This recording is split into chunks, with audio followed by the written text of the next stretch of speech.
So just the plain black ones. Which series? This is the 7. So this is the original one. Sevens. The 7s, the 5s. So this is the original one with the Sort riot shield, Right. mica top stuff. Yeah, this is your 5s. And then went to the 7s because they put the rubber. It's literally a piece of plywood underneath. Right. So you've got literally the pickup in the centre with a hole in the plywood. This is actually touching the this part here. The 7's the same apparently. There's a hole in the centre here with a plastic bit over the top. So this is they just basically put replace the metal edge with the rubber. Which isn't as good, you reckon? It's It all doesn't right. have as much sensitivity. You reckon? No. Actually, I prefer the metal ones. They're different. So the white ones came out first. They did. Is Yes. that right? These I thought it was the other way around. No. The black ones came out first, no, then they kind of like snazzied them up. they increased the models always start with a lower number. So the first generation was a 1, then it was a 2, then there was a 3, and then they came up with a 5. It's logic. Probably does this every now and again. It's one of the cars.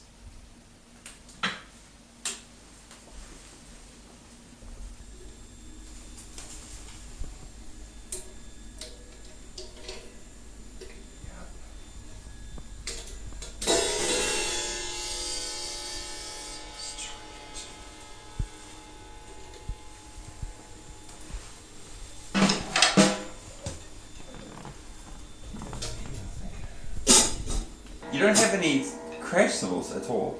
I don't have normal crashes. No.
Right, give it a go.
it's certainly a pretty versatile kit. I like its analog punch. That's why after 22 years, I'm thinking I quite like this now. I'm quite keen to do more live work with it. Yeah. Just so I can actually start shifting the configuration, the sounds around. It's very cool. Yeah. Yeah, it must be a bit of a rarity now. I mean, there's not a lot of Simmons kits well, around. there's not many left in Auckland, from what I can hear, of what I'm told. Because I used to hire this out in the 80s, the fives. But they seem to have gone west. I think probably people have sold them and they've gone offshore. But no, there's not terribly many others, I don't think. There's a few in Australia. But there's lots. There's a very active Simmons group on Yahoo, which I actually sit in on, and it's amazing. There's a lot of traffic, a lot of people buying them out there, the old ones. That's the cymbal card which isn't working at the moment. This one here, when you put this card in, it seems to basically interfere with the other ones. So this, you can see, there's your two chips stacked on one on top of one another. And this is connected to the board. That's your. That's the volume. That's the sensitivity. That's the volume. So, and there's effectively all the cars are the same, and this slots into the back there. So it slots into the bus. So what happens is the cards have the sounds on them, but all the parameter storage as to what's different for each patch is stored in this part here. So you've got all the frequency, all the modulation in here. And the memory's in here as well. So there's a certain amount stored on the card, but not much. So there's different types of snare ones. I've gone through the snare one, and that one which is called Fred snare, that's the one I like the best. But we've got different types of bass drum sounds here, and we've got these ones like there's a trash can tight snare in there. There's a plucked bridge off a guitar.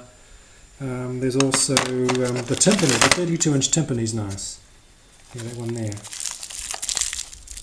And there's a few others in here which I really want to get into that cymbal module, and also swap out the hi-hat chip for, so I can have two. I need another pad actually.